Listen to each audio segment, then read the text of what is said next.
We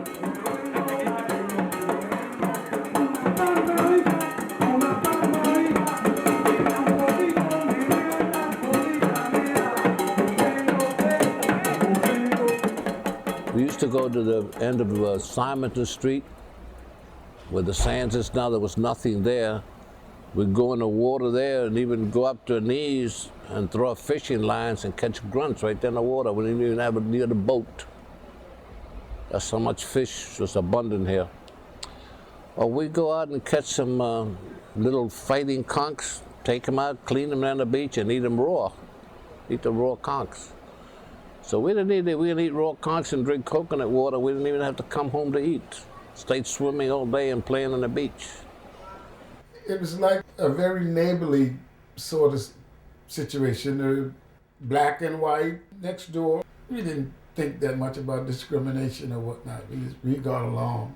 It was more or less Cubans and blacks. Key West was like everybody knew you, everybody helped you. You could sleep in your house without a key. We had very nice things here, you know. We were poor, we didn't have any riches, but still in all, everybody was happy. Some people that weren't my cousins used to call me, you know, say they were my cousin because we had a mutual cousin or two. It was like a tie that bound families together. Families that weren't related, you see, were still tied together. We would go out in the morning, and if it wasn't catching fish, we would go look for Spanish limes in season. If it wasn't Spanish limes, it was guavas. It was always something, papayas, sapodillies, coconuts all the time, and we never came home. We would just find the nearest thing, eat, and continue to go riding our bicycles from place to place, and being mischievous and just running little clans, maybe 3 or 4 of us.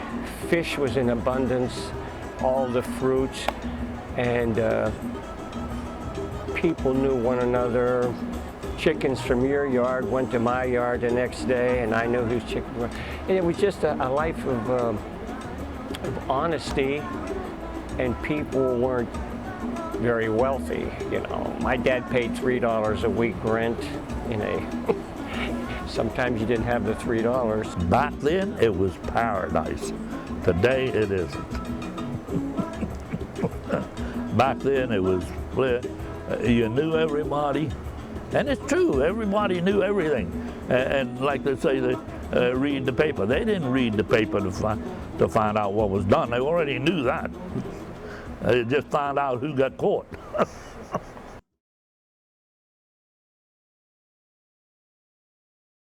Any one of these people that you see depicted could get in a small rowboat and row out 100 yards, 200 yards, dive for what Key West people call crawfish, what others call lobsters, put them in the boat, wring the head of the crawfish, throw it overboard for chum, and use the meat for bait. They would rather have the fish than crawfish because the crawfish is rich. They didn't feel they could eat it so many times a week. Love to go fishing. Make our own little spear guns. That was amazing. We get a clothes hanger, and we'd cut it, and then we'd flatten one side and we'd file it, and then we'd go to our mother and get a thimble. And it had a little hole just big enough for this, a thimble about this big. Then we'd wrap some tape and some string around it with some straps, put a Band-Aid on the back so the little spear wouldn't go through, and we would spear little fish all up here in the South Beach, and right up here. Have fun, and we'd catch little fish, and back then when nobody was around, we'd clean them and make a little fire and eat them right there.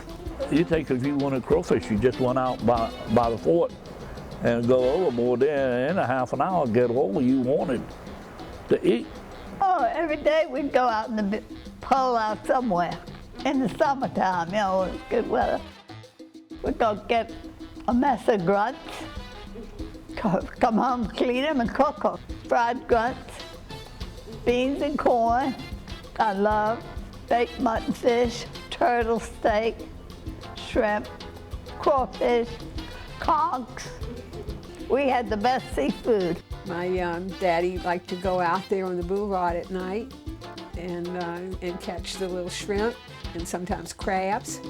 I had to shine the flashlight. I had to hold a flashlight and shine it so he could see the shrimp, the eyes. And then my mama had to make him some shrimp chilao. I had a snapper hit that rod and reel and just tore it up. Oh, what is that? Now you need a hand line that you can handle it. the fishing rod Key West. Got to know what you're doing. You let it go until you got it right, and then you pull back and you bring them in. My uncle, Jakey Key, the party fisherman, and he used to take Ernest Hemingway in the boat fishing or what, and he took him a couple trips to Cuba. Gave him a wine set, the decanter and wine, and gave it to my uncle, and he said, you take this home to your wife. With the time for the jewfish, you just feed the neighborhood. Everybody gets a taste. Go to the gas station, get about 6 inner tubes, poke a hole in the pipe, and we make a raft with the 6 tires, and we carry it from our house, and we go right down the Wall Street, carrying this big old raft, me and my friend, and we go right out here, put it in the water, and before you know it, we were paddling way out getting conchs. We take our goggles, we had our croaker sack, and we dived down, and the conchs were all plentiful. Everything was plentiful then. We could get our own conchs. We could bring half a dozen conchs home and make conch stew. I never did learn how to get the conch out of the shell. They were very difficult, and we go down to the end of South Street, which is right there, and watch old AC. He used to get conchs himself, and we wanted to see how he opened them. So we'd watch, he'd hit them on a certain spot, 1, 2, 3, pop them, put an ice pick, and that thing would slide out. Of course, it wouldn't work for us. On Thursday afternoons, the stores used to close, and then they would give the employees a half a day off. And that's what we used to do. We'd go to the old Boca Chica Bridge, and the men would fish, and my grandmother would fry the fish and cook grits right there on the beach. And that was the best fish you ever ate. Yes. And never have eaten any more like it. I was raised on grits and grunts. Yep. They were the good old days, I tell you. Like I say, we've had a lot of fun.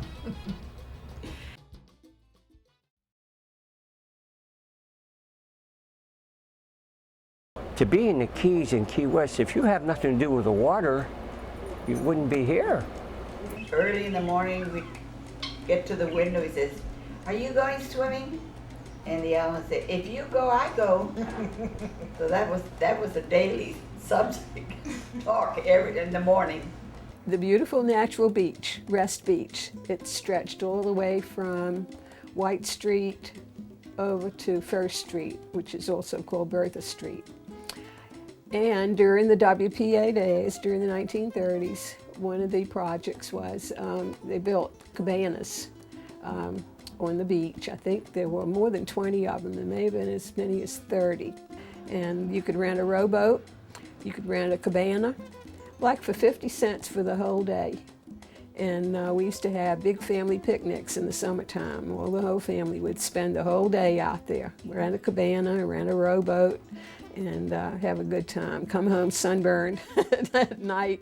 We used to go to the beach early in the morning, and we had the picnics there. That's when they allowed you to sleep there at night, you know, so we could get a place. 4th of July, mostly we'd go to the beach and cook crawfish enchilado de langosta with rice and Cuban bread and music. We had the most beautiful sandy beach and coconut palms. Every foot there was a coconut palm right there, and they had Pedro Aguilar had a stand, and everybody would buy from him. And that's where we used to go for sunsets and everything. We went to get fresh air because we didn't have no air conditioning. We had a lot of mosquitoes and no fans. So that was one of the places to cool off. In vacation time, my mother used to get up at 6 o'clock, and we'd put on our bathing suits, and we would walk to South Street, the South Beach, and we'd carry Spanish limes, bunches of Spanish limes to eat in the water, which was so good. The penicillin from Key West is better penicillin than Cuba. And Cuba had the best sand in the whole world. But Key West for penny sand is the first one in the whole world because of the penny sand is so sweet and so good that you won't believe it. And the best way to eat a penny sand, go to the beach and go and swim. And when you get that salt water in your mouth, you eat that penny sand, it looks like $1 million. I get up at 3:30 in the morning, deliver my papers, go to my girlfriend's house, knock on her window, and we go swimming until about 7 o'clock. Then we go home, get dressed, and go to school before 8. When we was young, me and Daryl used to see Hemingway walking back from Sloppy Joe's early in the morning or time, walking back to his house down the street early in the morning. And we didn't know who he was or whatever, but Donald knew who he was. We used to swim in his pool. He had a caretaker. And it was the first pool ever made in Key West. You know, this is history. And about 7 of us, one day, we went in there and the caretaker either went away or something, and we made a hole in the fence, and about 5 of us, Fat Danny Garcia. We always let him go first because he was big and fat. So we're in there swimming, man, splashing all around, never forget it, man. And here comes the caretaker, he sees us, so we see him, he come out screaming. He had a bathing suit on with a leopard bathing suit. And just to scare us, he told us later, he started screaming, ah! If you never seen 6 guys try to fit in that one hole at the same time. We all tried to get out. He was chasing. Danny Garcia gets stuck in there. We pushed him through the hole. The only family who had a swimming pool in Key West was Ernest Hemingway. We would go to his house, and I marvel at this story. Us guys, our parents was either a carpenter, fisherman. Some of the families, they sold bolita, the numbers. You know, so when we asked Gregory, he said, well, what does your father do, Gregory? He said, my father's a writer, an author. Well, we didn't know what that was. I didn't know that was a way of life.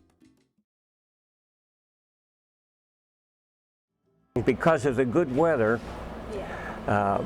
baseball was played a year around here. We were like 4 little sections. We had Harris School boys, which used to go to the Harris School, and then we had Truman Avenue gang, and then there was a downtown gang, and then there was a black little gang, not really gangs, but if we played sports, we'd all stay together and play sports. And we used to go to the, right across from Martinez Refrigeration, which is now Fletcher's, and we played, there was a USO there for military, and there was a big yard, and we go there and actually play baseball, knock it off a roof, and had the greatest time right over there, and we were rivals. We used to have a team they called the Tomato League, and the name of the team was 4 teams. The Frutabomba, the Banano, the Rábano, and Boniato. That's the 4 teams we used to have. We used to play every day. I mean, every day, no, every Sunday. We used to go play out there to the Blight Town because that's why we used to play ball. We used to, sometimes, we used to finish dancing on the Cuban Club, and from there, we used to go to the house and change and go play ball. We used to play what are called sock ball. We'd get a bunch of old socks and just keep put them together, and at the end, we would sew. And we'd make a big sock ball and go get a post off a picket fence and smooth down the edge, and we would hit that ball and play in an alley or somewhere, have lots of fun with that until somebody would snatch our ball. We had one lady there, if we ever hit in her yard, she'd take the ball, so we used to call her sock eater. Somehow, because of the mixture of these conchs who came over here originally to be wreckers, and the Cubans who came over in the 1800s to make cigars, were gifted athletes. And Key West always felt that they were the best because they had the best athletic teams, the best baseball teams. And later, when football came into being, they were very powerful in football, would beat schools many times their size because they were strong, they were tough, they were used to the outdoors, they played outdoors all their lives, and they stuck together.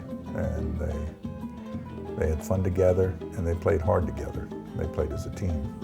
We had some wonderful baseball teams here. Played against the University of Havana in softball in a little town called Cardenas. When we got there in Cardenas, we went in a ferry, and the mayor of the city came to visit us, and they had the band and everything out there, and they took us to horse and buggy through the town and showed us around town.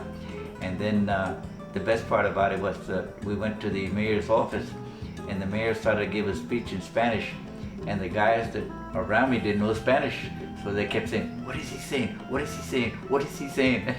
So I had to tell them, you know, but we had a good time. And we did go nightclub into Tropicana, one of the best nightclubs in Havana.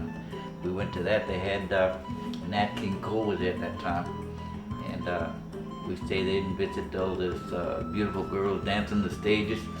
And we were sitting next to the stage, and one of the girls kept going like that and pushing herself up against him, and we were laughing, and he was embarrassed. Some of these Key West athletes went into the major leagues. Albury, Boog Powell, George Meyer, pro football, San Francisco 49ers. Boog was one of my favorite. He's still a very good friend. He got to be one of the best. One of my playmates was Richie Garcia, who was an American League umpire for many years, and Robert Cuban Santana was there, and he was a great baseball player, was drafted by the Cleveland Indians. So for this small town, we did real well in sports, and these guys were older than me, George Lastris and Red Stickney in football. So for being a small town, we were always proud of our sports, and always stuck together and did well for a small town. They'd made an announcement in the paper that they wanted to have a flight to the city of Key West, and that you could send your entry in. So it took me 5 minutes to do what I did. And out of 579 entries, they picked mine because it was something simple. And it only took me 5 minutes to draw it. So the day that I was supposed to get the award, my wife was pregnant with my son, and I was about ready to have it, so she didn't go to the banquet with me. So I brought home, and I brought home a huge flag with gold fringe all around it that they presented to me.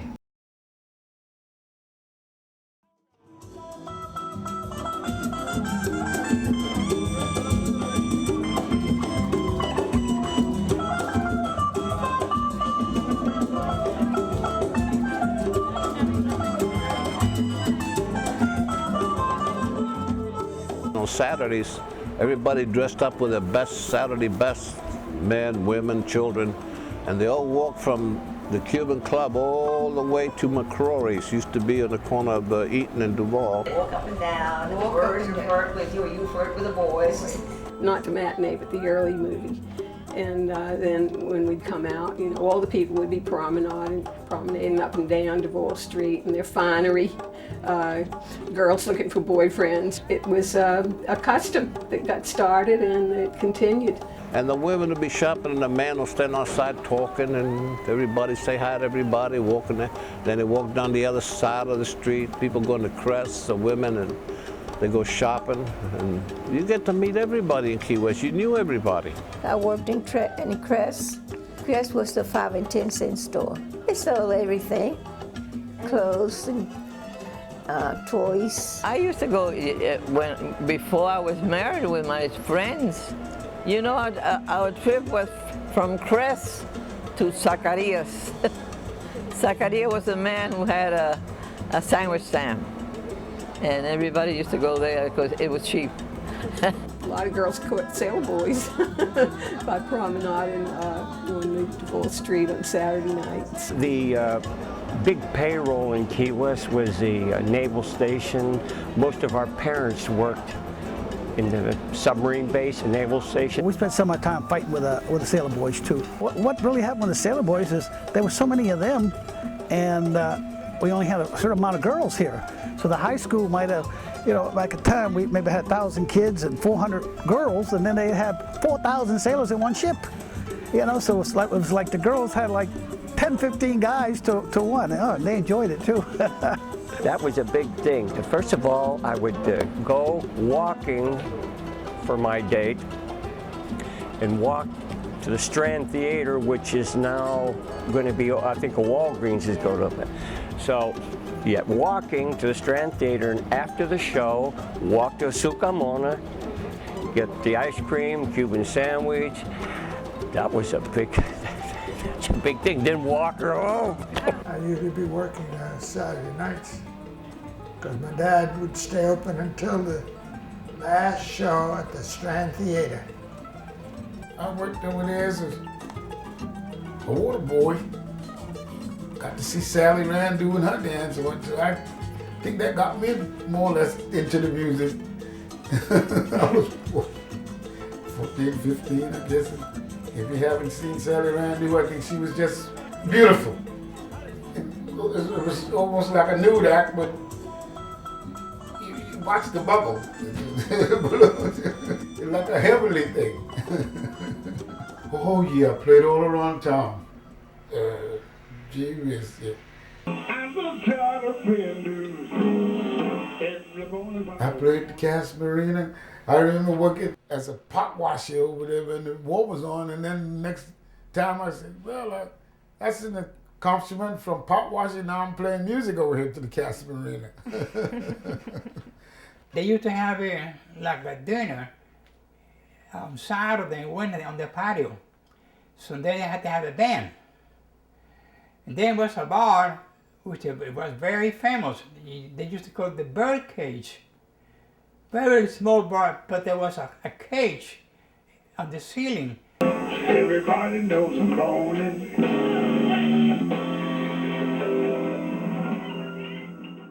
And I played the Cas Marina for quite a while. In Bamboo Room, the Hookie Lounge, yeah. I was gonna, let's say that next. It was like a second home. I play with Coffee Butler. He's a very fine pianist and vocalist, and we worked together, I would say, 20, 25 years, off and on. I gave the number 4 and drove it home. When I gave the number 4, she said, child, give me some more. Put your lips close to mine and drive it home. Well, after the war broke out and things got kind of, I guess you would call it slow around here. We're too young to go to the war. We decided to form a band. And it got to the place where the war started taking one and taking another. Then we turned around, it was called Coffee and the Cups. Because there wasn't that many of us around. Buddy Chavez, Bobby Lowe and myself. I guess they called that the original Coffee and the Cups. And then it was Bobby Lowe, Marvin Boza, and I. But we really got what you call real popular. We even did a year in Fort Lauderdale. But we did an album called Let 'Em Talk. I don't know, I feared getting into the big part of the music scene because I saw so many real nice guys get into the wrong sort of environments and get destroyed. In fact, the biggest thing was Fats Navarro. I watched him. He went to high school here, and one of the traveling bands took him away, and he got to be one of the giants of jazz. But he also got into the drug sort of picture. And it bothered me quite a bit because I knew he was one of the nicest guys you want to know. I didn't get to the big time, but I loved it all. And when I raised the number 11, she said, "You got to be a Bahamian. Put your lips close to mine and drive it home." He just don't see me. She's looking for Buddy Chavez. You know, Buddy Chavez was not only a great musician and drummer, but he shined shoes with the same beat, popping that rag. ¿Te acuerdas? Sacando el río. Buddy's always been a musician. and always a very outstanding dancer. And him and his, which was his sister-in-law, Milagros, they should have gone to Hollywood or one of those places because they were outstanding.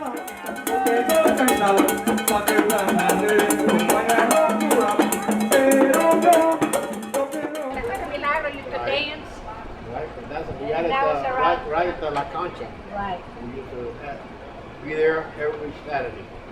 And we performed there, and they used to throw us tips and whatever. Buddy. And then from there we used to go to Jesus Carmona. Buddy, all these years I've known you, I want to ask you one question. Yeah. Did you ever have a steady job? Hey, we're talking business now. I mean, we're talking, don't mention no job, but I mean, you know, I'm retired. You know? I've been retired, you know, for years. He does. Yeah, you worked up there here for Perucho cleaning. I did. Club. I did a day and a half. Did you Day work? and a half. You work with my brother Kaki? I worked for Kaki. Yeah. Yeah, no, I think I did the whole week. You worked for Perucho. The whole week. I made $30 and that was it. I tell you, quit, man. I had no more job. Then he lived off his Exactly. tamales for the rest of his life. That's it. I've been living out of my Those were the tom-tom. good days, let me tell you. I've been living out of my tom-tom for 60 years.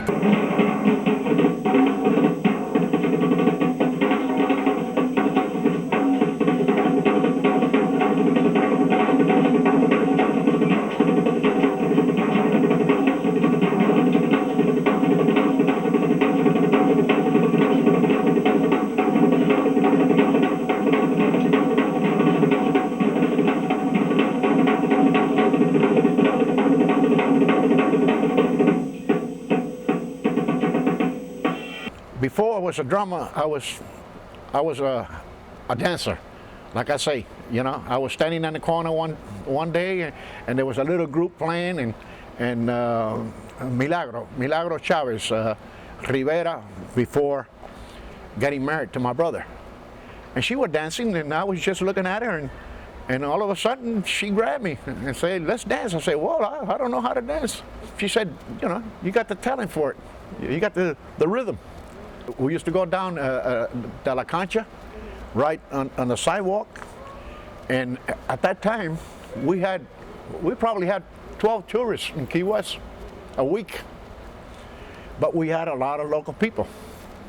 We did a pretty good living because I mean, if I make $1 that day, oh, Mama would cook, you know.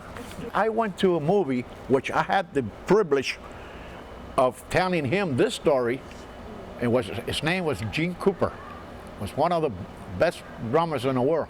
And when I saw him play drums, I say that's what I want to do. I went home and I told my father to buy me a set of drums.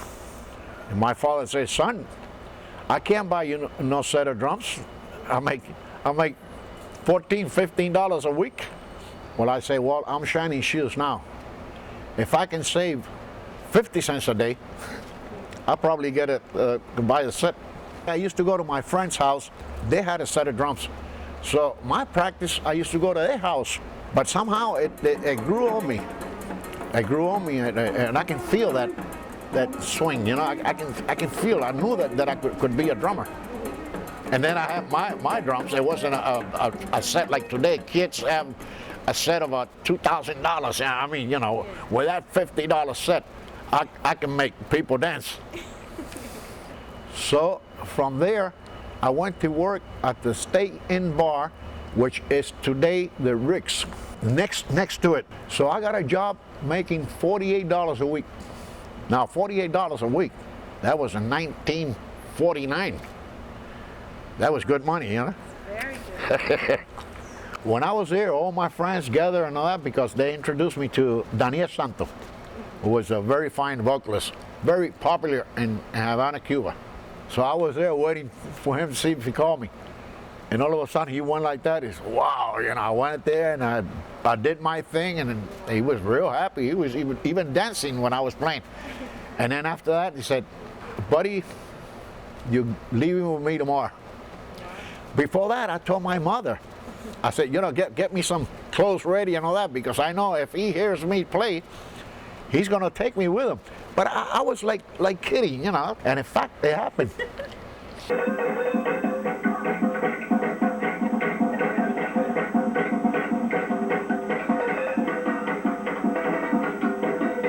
I make my own group here in Key West. We used to be at Logan's Lobster House. That became like a house to me. That's where I used to go dancing with my wife. And we used to go there, and people used to sit to watch us dance. I mean, that was the greatest time I ever had in my life.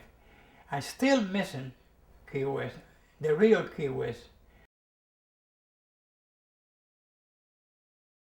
Everybody remember the Conga Line and all those things? I was showing her, we have pictures here in this book when I used to dance with the conga. Yeah. And I was 14 years old. And I was telling her those were the real dancers. Yeah. Real dancers. Not only that we used to perform as the comparsa, but we had a show in between us. Those were good comparsas and right. People Me in and them days, Amelia they used to dance. All of them. And not me, 'cause I didn't drink, but I was into sports. And Daniel Costa. I was playing for the high school. And Amelia, we had a trio, we used to dance. That time and point, we were in good relationship with Cuban. The Cuban gunboats would come over and they would rope off Duval Street, and there would be Congo lines down Duval Street, and the Cuban and the Cuban Club had a lot of festivities, music, and it was a feeling of warmth and happiness.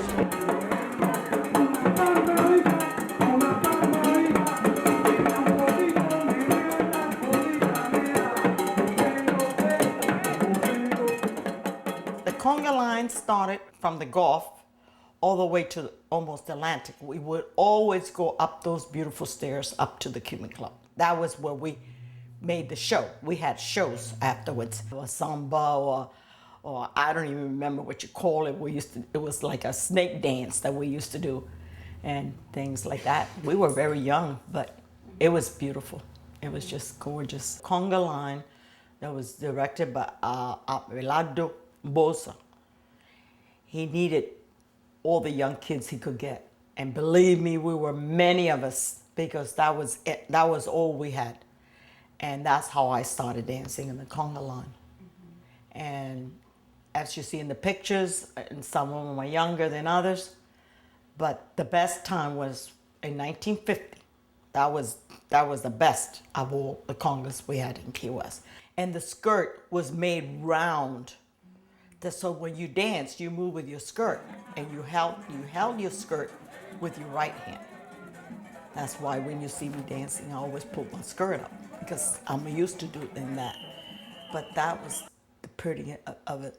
And the boys wore the same costume, but they wore the opposite ways. The ruffles were from the shoulders to the wrist. And naturally, when you're dancing, when you move, 1, 2, 3, boom, and you say conga, because that's the way we were taught. But those ruffles will move, and it was beautiful, especially with the farolas. And they were lighted, and there was always the gentlemen that carried it, had the same outfit that the boys had. And it was so beautiful because, especially we didn't have that many lights in Key West. And how we started way down by, it was the Havana Madrid then, by the First National Bank, the first bank we had. Mm-hmm. And it was just so beautiful, and the people with the crowds and all that. We enjoyed doing it, because that was the best thing we had. We enjoyed it every second. We were never tired. We could dance and dance and dance, and that was it, you know. And then afterwards, we went, we gave the shows, and then we kept dancing for the rest of the night. And the Cuban Club had many, many dances upstairs. The Cuban Club, that's the favorite of everyone. The Spanish music, rumba, cha-cha-cha, all kinds of Spanish music. How did I know? Oh, because my whole family knows how to dance, and they knew how to dance, so I had to learn too. I learned to dance one night at the Cuban Club, first dance I'd been to, And before the end of the night, I was teaching the girls. I'll tell you, I always liked to dance. I had this young man live next door, Joe Valdez. He later on, he was an eye doctor. He showed me how to dance with Charleston. Have you ever seen it, Charleston? I still like to dance at Charleston.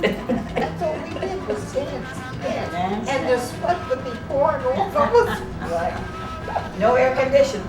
No air conditioning. What a beautiful dance floor. Yeah, Well, we used to have, I remember it used to shake sometimes. There was so many of us on it, it used to shake. This, we used to have a little book and put their names down. Yes. And the floor, it was so beautiful, made out of wood, but it was so shining that you slipped once in a while because it was so shining, so good, that you have to watch out yourself. But that's the best place you ever can dance.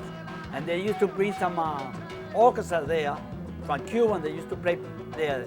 The Cuban bands came from Cuba, and they played at the Cuban Club, or they played right in front of the San Carlos, and they would close the streets, and we would dance there.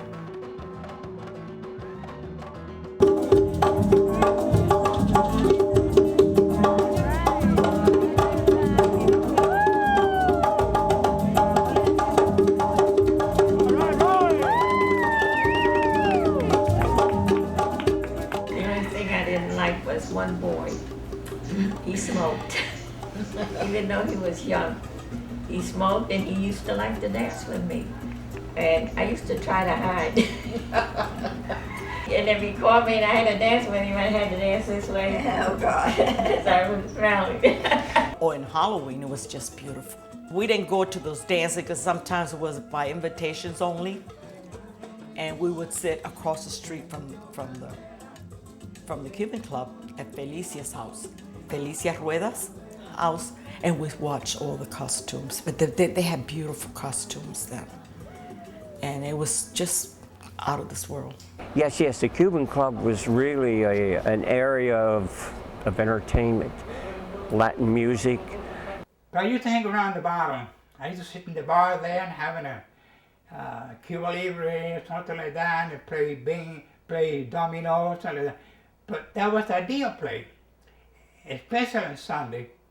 You never see so many people, well-dressed, walking back and forth, go to stop with your grandfather to have ice cream, helado, mantecado. And downstairs, billiards, dominoes was a big thing for people. Dominoes was a very impressive game. People, you wanted so-and-so, they were playing dominoes. But it used to be on the other side of the Cuban Club, we had a little place, which was great. They used to sell Cuban sandwiches.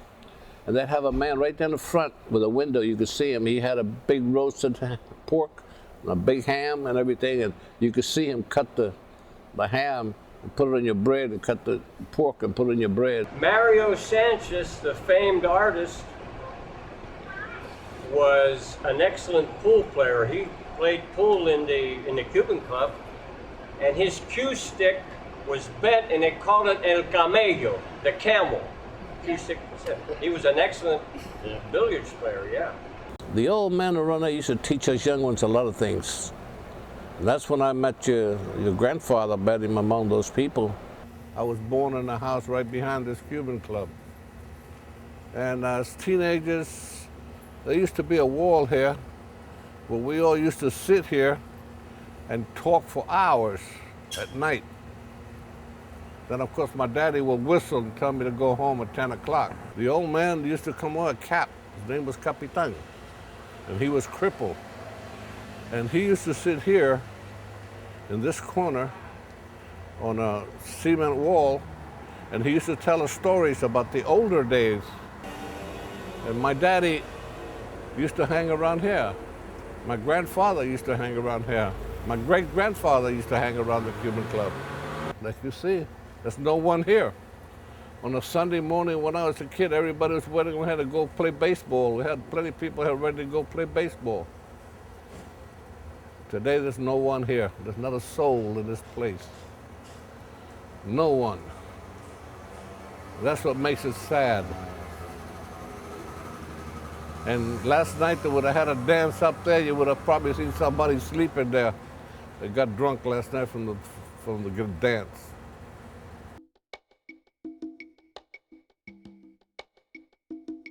We lived at the Anon. That was the only ice cream in the world, was the Anon. We looked forward to going to the ice cream parlor, getting our favorite brand of ice cream. My favorite was coconut. Nobody ever make ice cream like Jesus Carmona, the old man Jesus Carmona. He used to be the best in the whole world. Talking about Cuban, I used to eat some ice cream in Cuba. They won't come around him. We had to survive, and as survivors, we used to sell the same fruit that we lived on. We take it down to Mr. Carmona's. He was known to buy all these tropical fruits. I had some uncles who had a little property over on Catherine Street where they grew. They had sapodillies, they had soursop, they had sugar apple, they had all those things. And I used to take them and sell them to your grandfather to make ice cream. And I cracked plenty of coconuts for him, and I watched him do his ice cream, and I know how he made his ice cream. And no one's gonna get that recipe for me, only my daughter. I was born right in Virginia Street, right across the street from Jesus Carmona, the coconut man, the Anon. So I used to help him there when I was a kid. And then right at the house, he used to make the coconut ice cream. And then, wow, after it was done, then he gave me a can full of ice cream. And that was the day for me.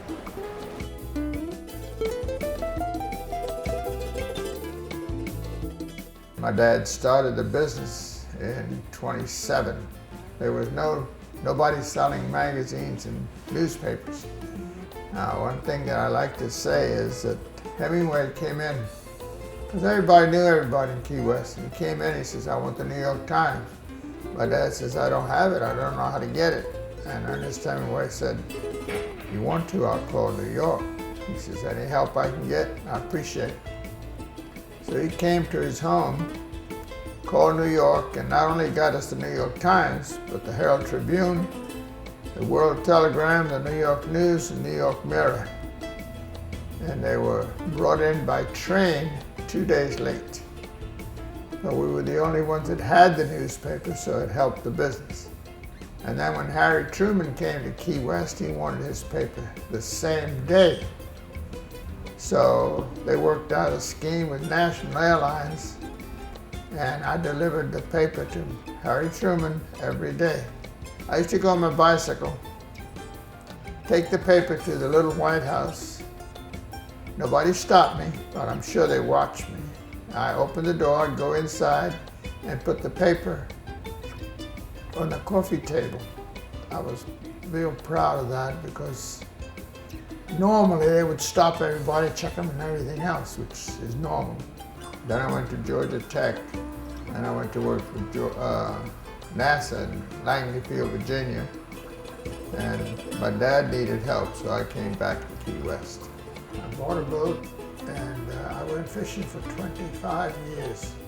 So I don't feel that I've lost anything by giving up my college education, shall we say, because you cannot buy the enjoyment that I got out of fishing.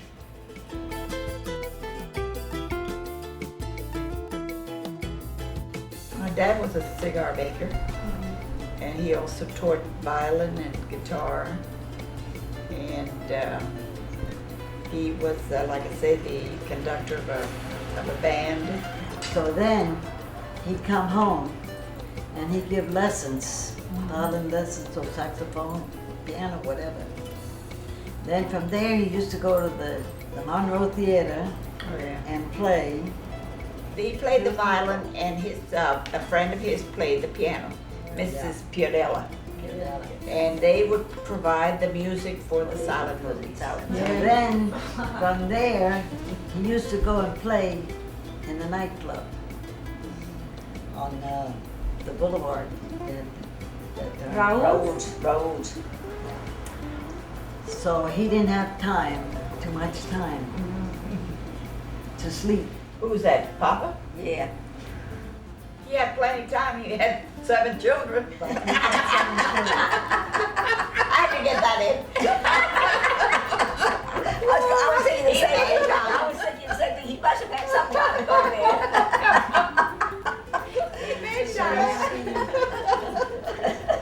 It was a very interesting thing for a person to work all those hours and have some too.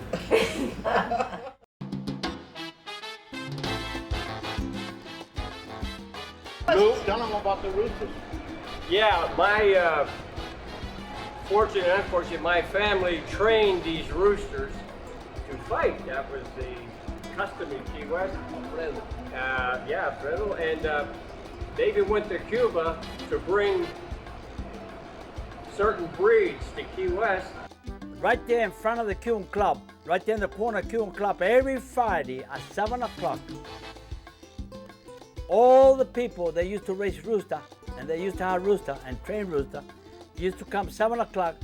That's the time everybody used to have a little less and put it right down the weight from the rooster. They don't allow us to go and see the rooster fight. We used to climb in the tree and look at it. 72 years I've been with rooster. And I never leave it. I always liked the rooster, and I'm gonna die with it, and nobody will gonna take that away from me. Best rooster in Key West was called the white rooster. ¿Te acuerdas? Después del gallo blanco. That was the best rooster in Key West. Nobody could beat it. The gallo blanco. The white rooster. The white, all the white. That was the best rooster in Key West. That was trained by Gil Garcia. Gil Garcia used to have that rooster. Oh yes, B29. He had a white rooster that, guess what? Where that rooster used to sleep in his bed because they threatened to steal it from him. He used to take him to Cuba, to Tampa, and everything. But he was treated like a king, believe me, because he never lost. Never lost in his life. But the best rooster ever I born, 9 Key West. And the whole world, I had it. And he called the Malatobu. That rooster make a fight. And he ain't made no more fight because everybody was scared of him. And let me tell you this, the Malatobu was a rooster. The Malatobu was a poison. Because let me tell you he was so nice and so good. Everybody telling me, all the Cubans, telling me, they never will born another rooster like the Malatobu. There was a book of nicknames put out in Key West. My brother's got that book. You know, I've known this guy all my life as Buddy Chavez. I just found out his name is Rogelio. Rogelio Chavez. The custom of giving almost everybody a nickname. And that's really a combination of the two cultures because the Cubans are famous for that as well, of giving very humorous nicknames to their neighbors and their friends. And the Conchs always had that tradition coming over from the Bahamas. We had the nicknames of the crowd we hung around with. We have Bugs Bunny, because he looks like a rabbit. Boca Chula. When I got to the place where I thought it would be kind of funny, I tell the younger ladies they call me Coffee because I grind so fine. That was supposed to be a big thing.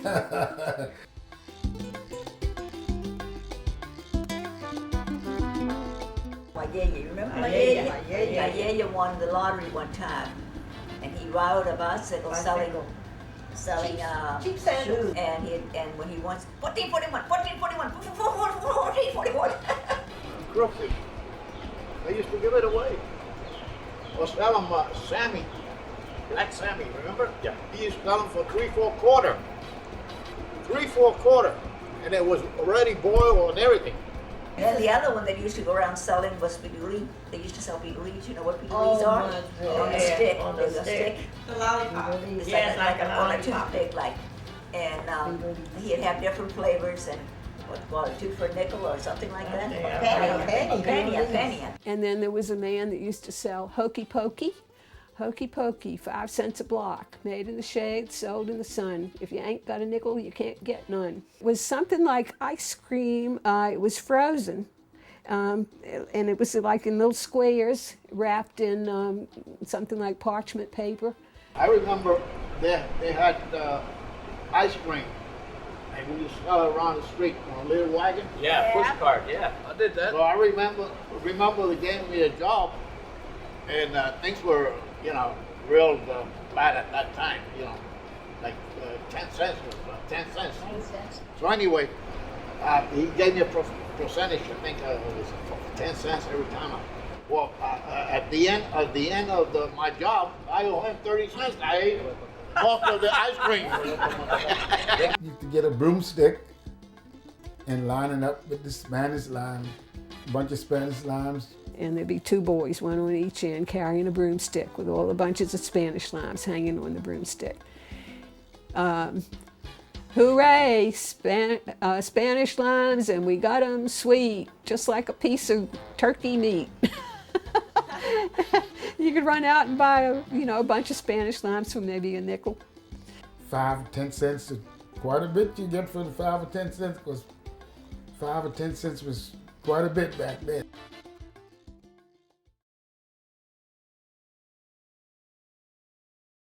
They had a band.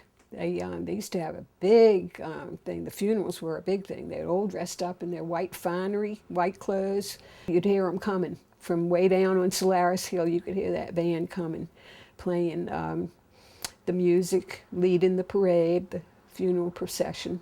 People going by walking by would be over there on the fence watching it, and cars would stop and watch these big.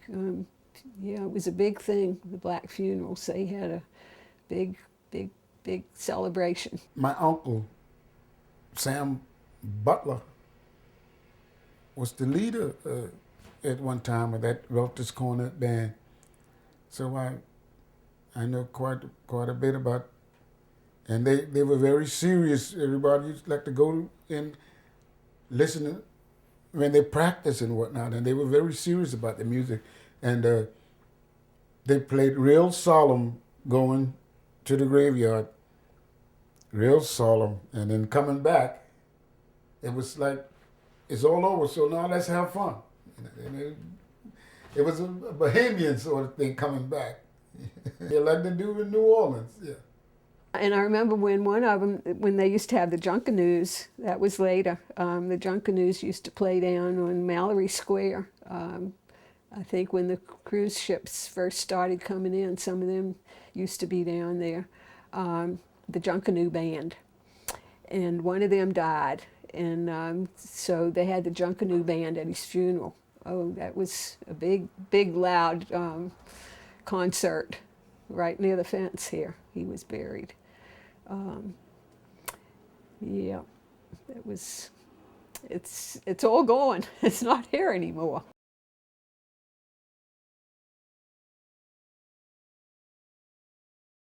You heard the story of Karl van Cosel and the young lady, and of course that's a true story.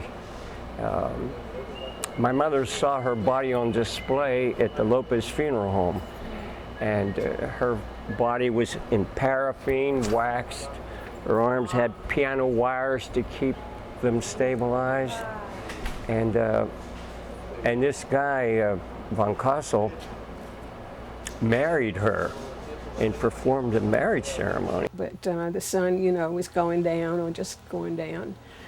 We would be out playing on the sidewalk, dodgeball or hopscotch, jumping rope, different things.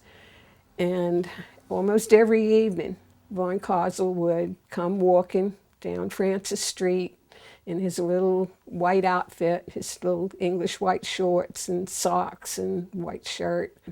He'd go into the tomb in the mausoleum, and he would sing songs, and he'd talk like he was, talking to Elena. And this went on for several years. We was walking around there, we didn't know, it looked like a barn, and he come out and run us away from them.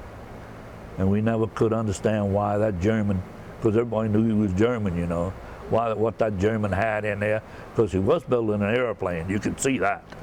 Mr. Van Cosel took Daddy and us inside the house.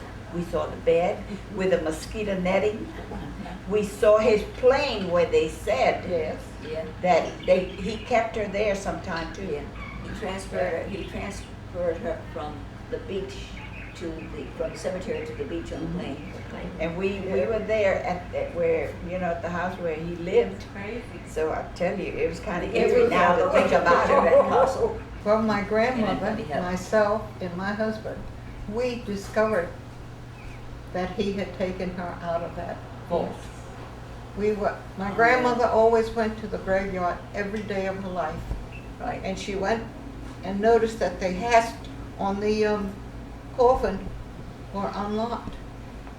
So when we came home, my grandmother called her sister. She lived on Barroso Street. Right. And that's how all of this got started. Elena's sister went out to Van Cosel's shack, and as she could see in the doorway, he opened, and she was talking to him, she could look in and see into the bedroom. She saw a bed with a figure. So she got the sheriff to go back with her to see, and sure enough, it was Elena's corpse, which he had had out there for 9 years, all the time visiting the empty mausoleum. Let me tell you, he used to come to the store and buy a lot of ivory soap. I mean, he'd buy 6 and 8 just about every day. And then I heard that he was using that ivory soap some way to preserve her body. Do you know that my father was called to play the violin at that trailer where they lived? Well, I went to the trailer, I went to the house. Annabelle Moffett, me, and Edie, and Ramona. Where? It was at the end of Flagler. Flagler Street. And Oh, okay. Flagler at that time wasn't developed. No, right. And we went in, and he had the table right here, and her bed was right over here. We couldn't believe that he would eat with that corpse right there. They put her corpse on display down at the funeral home. At Lopez Funeral Home, which was then facing Bahama Street. And so I was not going to miss that. I think everybody in town who could walk, who could get there, went to see her. And the day I went, the line stretched all the way down to the corner and around on Eaton Street down to DeVille Street. So very quickly, she was buried again at night, and nobody knew except her parents, Dr. Depew, the medical examiner, and the chief of police at night, and they're all dead. And Tom Hambright, the historian, thinks that they might have buried her in the same lot where her baby is, but nobody knows.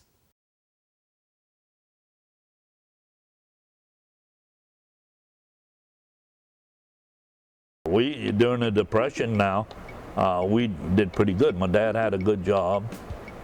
He drove a Chrysler, and he was chief engineer down there, so he did good. He did good. We didn't have no problem, but I've seen kids go to school with a piece of Cuban bread, and that was lunch.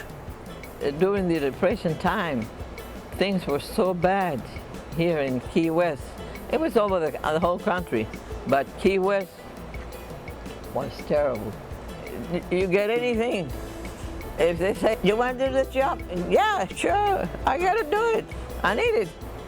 My father used to work in the double PA in Key West. And my father used to make $1 for 7 kids. My father 8 and my mother 9. And he used to make $1 a day. Plenty of time we used to go to the bed because we ain't had nothing more to eat. With a piece of bread, I used to go to the bakery and he used to give me a big sack for a nickel, and the bread used to be harder than a brick because we ain't had nothing to eat. We used to get that bread, put it in black coffee, warm it up, and eat it. Having families marry into each other was a very close-knit society where people helped each other. If someone had an avocado tree, all their neighbors would give it avocados. Somebody else would have a mango tree, all their neighbors would have mangoes, and so forth. Somebody would come in with a mess of fish, the neighbors would all have fish. So it was a sharing, commune type of society. My dad, I can remember on Saturday night, he'd go down to Arch's Grocery on Fleming Street, and he'd get our groceries. Then he'd get 5 bags of groceries. I remember this. And then he'd leave and go and put the groceries out to different people's houses. That was all the time. Everybody helped everybody. It was nothing like it is today. Somebody had to go to work, like if my mother had to go to work at the laundry and I got sick, the lady next door would take care of me. They would feed me and took care of you for no, you didn't even have to ask. You leave your windows open, your doors open. Nobody come in your house and take anything. Somebody catch fish and wanted to give you something, they feed you, they do anything, they shared food, we shared everything. Yeah, I remember my father paying 75 cents or else a week, and sometimes he didn't have it, and he said, well, we'll see you next week. Crawfish we don't want to see. Fish we don't want to see because we eat that every day. And let me tell you this, that was a hell of a days, but it was a good old days. It was a type of society where they also helped raise each other's children. The children couldn't go off and do anything without their parents knowing about it before they got home. Hillary Clinton wrote a book called It Takes a Village, and certainly the village here in Key West helped raise all of the children. So you see what was paradise in terms of all the tropical fruits and the fishes. In the morning, the streets, you could smell the Cuban coffee. Someone had a little cigar factory in their backyard. They made rolled cigars. Well, there were so many local families that are gone today. The children have moved away, not the older folks, but the children have moved away and the old folks have died. That's where it ends now. We don't have the camaraderie that we had before. By now, a lot of people, there are not many old Conchs, not many descendants of the old Conch families. And I fished around the docks and I looked around and I said, I'm wondering, why doesn't Key West look like Miami Beach, you know, or Hawaii? I mean, this is an island, pretty here. I mean, I don't understand it.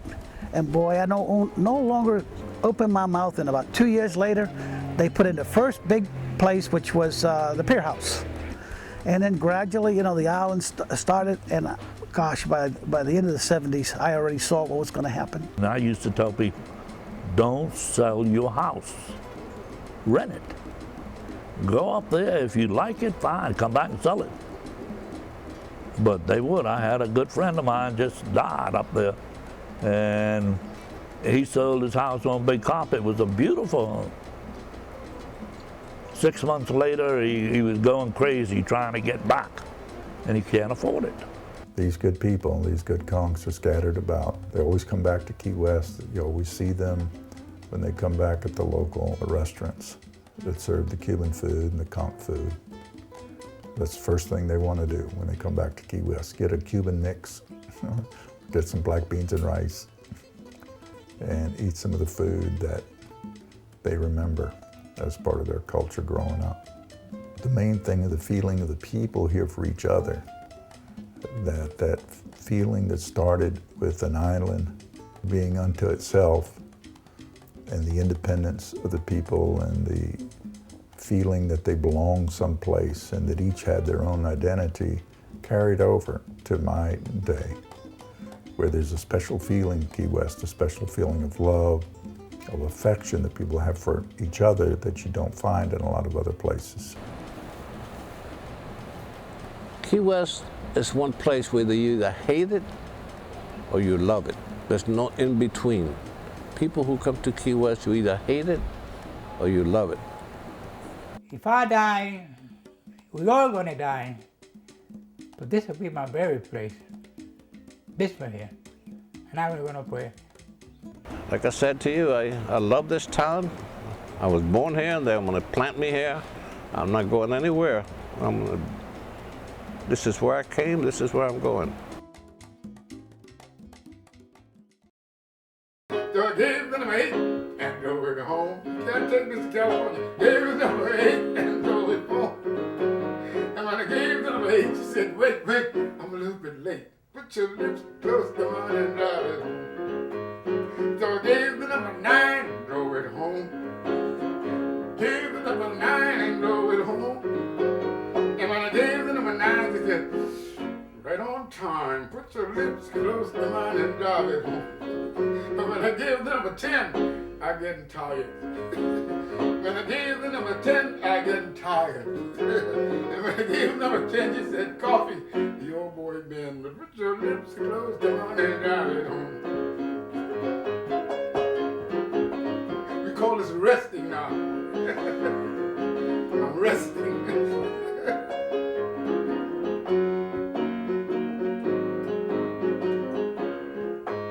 So I raised up number 11 and I drove it home.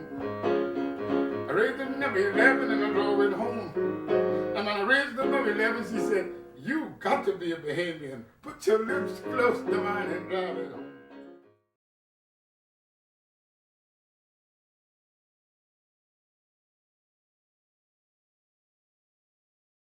That's another, this lady is another one that you want to interview because she can really tell you about Key West. Yes. Ajá. Come back.